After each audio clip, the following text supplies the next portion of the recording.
For those that don't know me, I'm Matt Rathel. I'm a video game developer, own and operate a company in St. Louis, Missouri called Graphite Lab. And I also teach at a university called Maryville University in St. Louis as a professor of practice. I've created a game design program there and kind of serve video games in the video game industry from those two perspectives. So part professional, part kind of academic. And I've started a small video series answering questions that I get very frequently about the industry, about getting into perhaps game design programs at the college and collegiate level. And I get these questions so frequently that I thought I should start answering some of these questions in video format so that way I can spread them beyond just the future students or professionals asking the questions, and maybe they can get shared and help other people make sense of an industry that they may kind of pursue one day. So you can check out the other videos. I'll put it in the comments or in the video details. But the question that I'm going to look at in this video is about growth of the industry. And the question comes from a future student in St. Louis. How many openings and how much job growth do you see for people in the following careers? Illustrators, 3D modelers, animators, and concept artists. And those 3-4 categories, depending on how you combine them or divide them,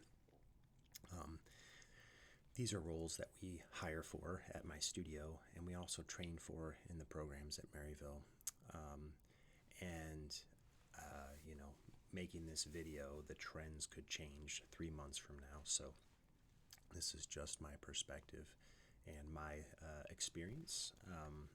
But I'd encourage anybody to continue to do research and let my feedback be one part of your research, but to always look in your region, your area, your country, and within maybe your specific industry if you are not looking specifically at video games. But in terms of video games, illustrators, 3D modelers, and animators frequently work toward like a scope or a scale. So I would say it's almost impossible for a game to be made with just one illustration, but I'm sure somebody's done it, or one 3D model, or one animation.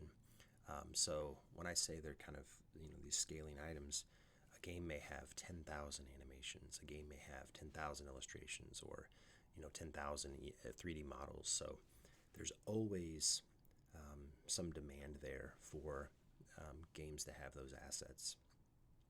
And to me, that means that there's always going to be some growth. Games are rapidly expanding in terms of the number of games that are released. The scope of games is rapidly expanding as hardware gets more powerful. And I think games are continuing to innovate, and as such need talented creative people to serve as concept artists and serve as in the role of getting ideas out of one person's head and onto the page so other people can understand it. So I don't have a percentage or a number. That type of research can be done through other kind of deep research. But from my 20 years in the industry, I've seen games as a career continue to grow, and the visual side of it become more complex, more varied, and really just have a lot more opportunity for creative individuals to thrive overall. So in terms of openings, it always depends on your region. There are some very heavily populated regions in the U.S., like Los Angeles and Seattle, parts of North Carolina, and even down in like Austin, Texas, that are very big markets for games and tech and entertainment tech. Where I am in St. Louis, we've seen our industry grow in the 11 or 12 years that I've been here, starting from just one studio, then adding ours like Graphite Lab, as well as some other bigger shops like Riot Games and others that have taken root in St. Louis.